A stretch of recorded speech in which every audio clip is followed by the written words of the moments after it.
Kalau contoh kita pun buat, kalau kita nak kahwin dengan seorang doktor, ya kita kena terima bahawa apa namanya isteri dia akan jadi sibuk dan dia terpaksa bersedia menghadapi semua tersebut. Kalaulah contoh seorang perempuan yang nak berkahwin dengan seorang aktivis dalam gerakan Islam, suami dia pagi meeting, malam meeting, tengah hari meeting untuk perjuangan Islam, dan dia redha mereka awal nak kahwin, maka dia terpaksa terima suami dia akan sering tinggalkan dia atas dasar atas dasar gerakan Islam ataupun aktivis dakwah tu sendiri. Jadi yang paling penting bagi saya, kalau timbullah berlaku pertemuan di antara bini, duduk baik-baik suami isteri, bincang molek. Ima suami mengalah, ima isteri mengalah. Sebab majikan rasanya tidak akan mengalah. Majikan saya dia tidak akan mengalah.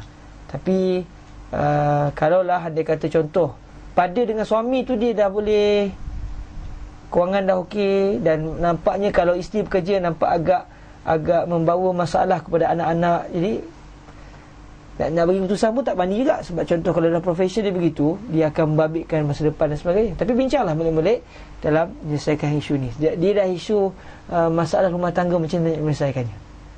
Hukum jelas, perempuan tak ada masalah kahwin, tak ada masalah bekerja. Okey, dalam masa yang sama dia tidak wajib bekerja. Bahkan dijaga anak-anak itu adalah benda yang asal yang diminta oleh Islam. Dia tidak wajib bekerja sebab bekerja ni letih. Islam tak nak orang perempuan, mereka asalnya letih. Dia ada ayah dia, dari suami dia lah yang cari duit untuk dia. Okay. Tapi kalau orang perempuan juga ingin bekerja, sebab hari ni kita nampak orang perempuan juga bekerja dan sebagainya, sebab masalah kewangan, masalah kehidupan. Jadi suami juga perlulah ada toleransi lah dalam isu-isu seperti ini. Allah Allah. Soalan yang ke-15, bagaimanakah untuk menentukan wang hantaran bagi sesuatu perkahwinan mengikut perspektif Islam? Apakah nilai dan asas yang perlu diletakkan dalam penentuan wang hantaran? Penentuan wang hantaran, hantaran ke mahar? Dia tulis di sini hantaran. Hantaran dalam Islam tak ada. Islam tidak mewajibkan hantaran. Mahar diwajibkan. Jadi hantaran tu budaya kita. Atau budaya masyarakat Arab sini pun dia ada hantaran. Dia ada hantar biskut-biskut, dia dulang-dulang lah apa benda. Ada juga dalam tradisi masyarakat Arab. Tapi benda tu kalau tak dihantar pun tidaklah menjadi satu dosa. Jadi mungkin soalan yang ingin ditanya berkenaan dengan mas kahwin. Berapa kadar mas kahwin yang kena ditetapkan? Okay. Sebenarnya para hadirin rahmati Allah, dalam menentukan mas kahwin tidak ada had. Tidak ada had yang paling kecil, tidak ada had yang paling besar. Nak letak mahal sampai 7 juta pun boleh lah. Tapi takut tak ada orang nak kahwin lah dengan perempuan tu. 7 juta mahal kan. Yang kahwin anak raja lah, ataupun anak Perdana Menteri. Okey, macam anak orang kebanyakan ataupun anak pelajar Al-Azhar, saya tak mampu dah nak bayar 7 juta untuk mahar tu. Okey, jadi dan Nabi juga pernah menyatakan a'zamun nisa'i barakatan aisarahunna maharan sadaqan, sebagai riwayat. Sebaik-baik, sehebat-hebat wanita dari segi keberkatannya adalah yang paling sikit maharnya. Sebab dia memudahkan lelaki untuk berkahwin dengan dia. Sebab kalau mahar banyak-banyak pun pening juga kepala orang lelaki. Akhirnya nak kahwin payah, akhirnya buat benda yang tak baik. Dating, chatting tidak syar'i, buat maksiat, tengok filem-filem yang lucah mungkin. Akhirnya bau pada benda-benda yang haram. Sebab apa? Mahar banyak sangat. Macam kita di Malaysia, orang tak bincang isu mahar banyak sangat. Hantaran banyak Ustaz. Nak kahwin tertangguh-tangguh. Dan kadang-kadang sudah berhubungan. Apa yang berlaku lepas tu? Takkan dalam tempoh setahun dua tu tak ada tanya khabar, mula-mula bagaimana kamu mulai first lah. Lepas tu pula geli-geli dan perkataan. Jadi benda-benda tu yang tidak boleh yang berlaku kerana masalah disusahkan perkahwinan. Jadi dalam penentuan kadar hantaran tidak dalam Islam, tapi mahar tu sendiri tidak ada.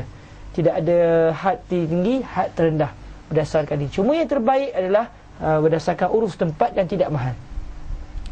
Kalau saya terfikir anak perempuan saya, kalau tak 1,000-2,000, okey, orang pun nak kahwin buat senang.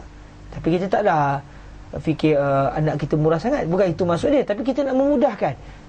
Bahkan yang terbaik saya terfikir adalah tanya soalan gini lah. Alangkah baiknya kalau kita generasi ayah ibu masa depan.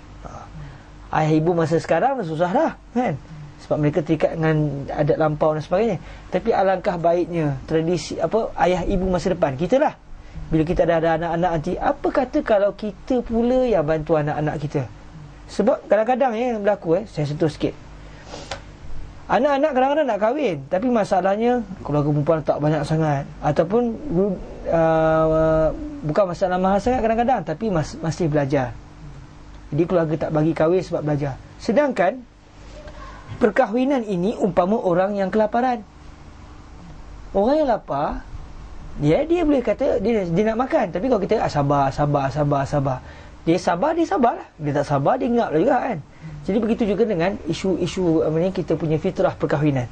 Ada orang kadang-kadang kan nak kahwin, dia kata, ayah saya dah tak boleh, ayah saya dah jaga diri saya. Ayah kata tunggu habis belajar, jangan gatal. Contoh, apa yang berlaku akhirnya kadang-kadang anak akan buat benda yang tak baik. Saya teringat apa yang disebut oleh guru saya dan guru kita semualah, Fadilatul Syekh Yusri. Apabila satu isu, salah seorang pelajar di sini nak kahwin, minta dengan ayah yang tak bagi. Saya tanya pada guru saya, apa pandangan Syekh nak selesai macam mana sahabat saya ni? Dia nak kahwin, dia nak jaga diri dia, dalam masa yang sama keluarga tak bagi. Benda yang mula-mula terpacu daripada mulut Syekh saya, guru saya kita semua, haram mak ayah tak bagi anak-anak kahwin kalau anak nak kahwin sebab nak jaga diri dia. Sebab apa yang akan berlaku, dia halang anak dia kahwin, anak dia akan cari benda yang haram. Jadi anak dia pun dosa satu hal, mak ayah dia pun membabitkan masa. Alangkah baiknya kalau mak ayah akan datang, kita pula tanya anak kita, bila nak kahwin? Anak pun cakap, nak kahwin mana? Nak kahwin abah, duit tak ada. Tak apa, abah support. Dah ada orang? Ada abah. Okey, selesai. Keluarga perempuan pun selesai. Okey, dah kahwin, habis kami kahwin, siapa nak support? Okey, tiap-tiap bulan abah akan masuk duit. Kamu belajar, jangan buat benda haram, abah bagi duit. Kahwin pun abah support. Oh, anak tu dia akan ingatkan ayah dia sampai bila. Dan bila jadi ayah, dia akan membuat sunnah yang sama dan berterusan, akhirnya jadi satu amalan jariah. Alangkah baiknya benda tu berlaku. Moga-moga jangan kita bila jadi mak ayah, kita pula menyusahkan anak kita. Sebab anak-anak zaman yang datang, dia akan menghadapi masalah krisis yang lebih teruk bandingkan kita. Wallahu ta'ala a'lam wa a'lam. Soalan yang terakhir, masa mungkin ada sedikit. Apakah pandangan Ustaz berkenaan perkahwinan antara seorang lelaki dan seorang perempuan yang berlainan jemaah? Berlainan jemaah? Maksud dia betul? Seorang jemaah Arkam, seorang jemaah Syiah macam mana? Jemaah mungkin fikrah. Fikrah macam mana? Seorang PAS, seorang UMNO itu, seorang MCA.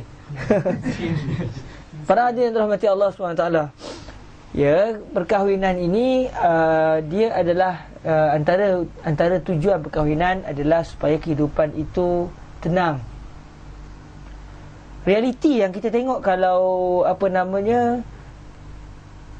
perkahwinan yang tak sama dia punya pendirian ni, kadang-kadang babit juga masalah bergaduh suami isteri tu. Asalnya dia nak kahwin dengan siapa? Ahlan wa sahlan. Dia nak kahwin dengan MCA ke Muslim, MCA, DAP Muslim, Muslimah UMNO, Ikhwah PAS, tak ada masalah, kahwinlah. Sebab syarat kahwin tak Islam, berfikrah UMNO tidak disebut itu, berfikrah PAS tidak. Tapi maknanya pun begitu, maknanya realiti yang berlaku selalunya kadang-kadang lah, bila tak sama fikrah ni, kadang-kadang dia akan jadi babit juga, masalah bergaduh dan sebagainya. Jadi saya nak jawab isu ni, saya rasa agak sensitif sebenarnya. Sebab kadang-kadang dia akan jadi macam kita tak bagi. Kahwin lah, kalau nak kahwin. Tapi kalau kita nak kahwin dengan seorang dan kita nampak risiko dia begitu, mungkin akan bergaduh dan sebagainya, kalau kita nak kahwin juga, kita kena berusaha menjadi suami yang terbaik. Sebab kadang-kadang kita tengok orang tua kita dulu pun, kadang-kadang suami UMNO, isteri PAS, tapi aman, damai je kan, selamat je semua. Pun begitu, alangkah baiknya kalau suami isteri itu tidak berfikrah dengan fikrah yang menyalahi Islam, fikrah tak melawan Islam. Itu lagi baik. Maksudnya suami dan isteri sama-sama sealiran, sama-sama berpegangan tangan untuk menobatkan Islam di tempat masing-masing, untuk mendaulatkan Islam. Itu lagi baik daripada seorang nak laksanakan Islam, seorang nak perontoh Islam, jadi bergaduh dalam keluarga, akhirnya jadi tak molek dah kehidupan keluarga seperti itu. Tapi itu pandangan saya pribadilah. Apa hukum kahwin Ustaz? Tak ada masalah. Halan nak kahwin dengan wanita MCA pun tak ada masalah, dan juga di AP pun tak ada masalah. Yang penting dia muslimah dan dia perempuan lah. Itu saja pasal saya. Syukran jazilan. Terima kasih kepada Ustaz Hairul Nizam di atas perkongsian ilmu yang penuh bermakna untuk sama-sama kita hadamkan dan kita dapat sebarkan kepada sahabat-sahabat yang tidak berada di dalam program ini. Jadi sebelum saya tutup majlis ini, saya nak membacakan sedikit pengumuman. Yang pertama, IPIJ akan menganjurkan program yang pertama untuk sesi 2012-2013, iaitu Golden Week Gathering di Guma Ken pada 3, 4 dan 5 Mei 2012, dan diharapkan kepada semua mahasiswa terutamanya di Jepun dan di negara sekitar untuk menyertai program ini. Untuk maklumat lanjut, bolehlah layari goldenweeks.ipij.info. Pengumuman kedua berkenaan dengan kutipan sumbangan projek pembinaan Masjid Kumamoto di Jepun 2012. Tarikh akhir kutipan pada 20 April 2012. Pembinaan masjid ini masih lagi kekurangan kewangan sebanyak 5 juta yen. Untuk maklumat lanjut, bolehlah layari www.kicjapan.com/Kumamoto-masjid. Jadi dan tambahan juga pengumuman kuliah ini pada sebentar tadi Ustaz Khairul Nizam ada rakamannya dan akan diupload secepat mungkin ke YouTube. Boleh layari www.tvazhar.com untuk mengikuti video-video pengajian Melayu oleh pelajar-pelajar Universiti Al-Azhar Al-Sharif Mesir. Dan ucapan juga terima kasih kepada Ustaz Khairul Nizam kerana kuliah ini banyak memberi pencerahan dan penerangan kepada pelajar-pelajar di Jepun, dan amat-amatlah mereka menghargai kepada perkongsian ilmu ini. Dan juga terima kasih kepada kepimpinan Heavy IPIJ dan semua para pendengar pada kali ini, dan TV Azhar juga tidak dilupakan. Semoga kita berjumpa di program-program akan datang. Sebelum saya menamatkan, saya nak simpan sedikit penerangan Ustaz pada kali ini. Hari ini kita lihat ramai wanita yang kurang menyedari kemuliaan kedudukan mereka di sisi Islam. Larangan, perintah bukanlah untuk menyusahkan mereka, tapi di situlah yang sangat jelas, di situlah letaknya kemurnian seorang wanita. Bagaimanapun sedarlah mereka juga bersama-sama adalah fitnah kepada mereka. Jadi wallahu a'lam. Kita akhiri perkongsian ilmu pada kali ini dengan tasbih kafarat dan surah Al-Alaq. Subhanallah. Astaghfirullah.